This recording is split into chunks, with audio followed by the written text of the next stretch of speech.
Quand la réfection d'un tronçon d'autoroute dans les Bouches-du-Rhône débute près de Lyon, à Courzieux précisément, 30 000 tonnes de granulats vont être extraits et concassés durant tout l'été, puis acheminés par péniche jusqu'au port d'Arles.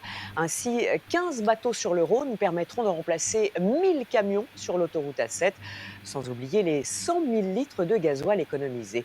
Christian Conxiquer, Claire Chéripela. Depuis un mois, c'est un balai ininterrompu de machines dans la carrière de Courzieux.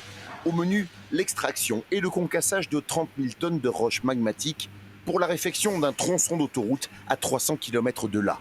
Du granit et de l'amphibole, deux minéraux réduits en granulats aux qualités exceptionnelles. Cette roche a des caractéristiques intrinsèques très intéressantes car elle permet d'appliquer via du bitume, de l'enrobé sur les couches de roulement autoroutières. L'usure, le frottement lié aux engins, aux gros camions et aux pneus.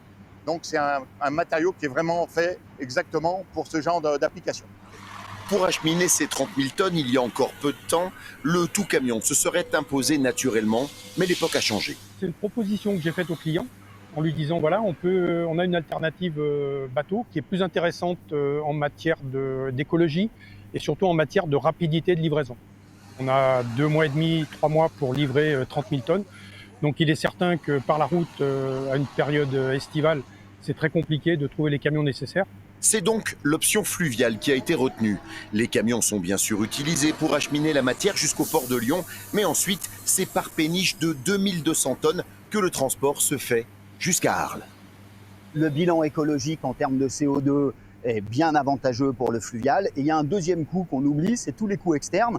Là, on va rentrer sur la période de juillet-août. C'est 1000 camions de moins sur l'axe Lyon-sud de la France, aller-retour. Donc on peut même dire 2000 camions qui ne seront pas sur l'autoroute A7 cet été.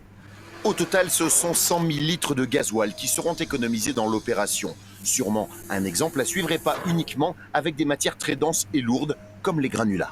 Le fleuve n'est pas utilisé à 100% de ses capacités, donc bien sûr qu'il y a du potentiel de croissance, du report modal sur le fleuve, puisqu'on voit bien qu'il y a beaucoup de camions sur les routes et qu'il y a beaucoup de matériaux qu'on pourrait transférer dans de la cale fluviale.